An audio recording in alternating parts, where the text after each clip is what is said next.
নমস্কার দর্শক বন্ধু, জয় মা তারা। নারী বশীকরণ মন্ত্র।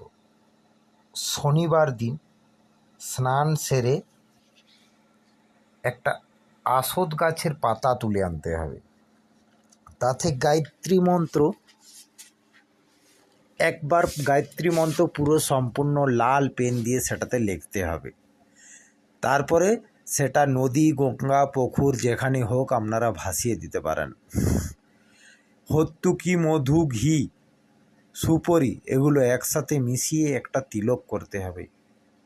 এটা করলে যার নাম করে আপনি এই তিলকটা কাটবেন তিনি বশীভূত অবশ্যই হবে।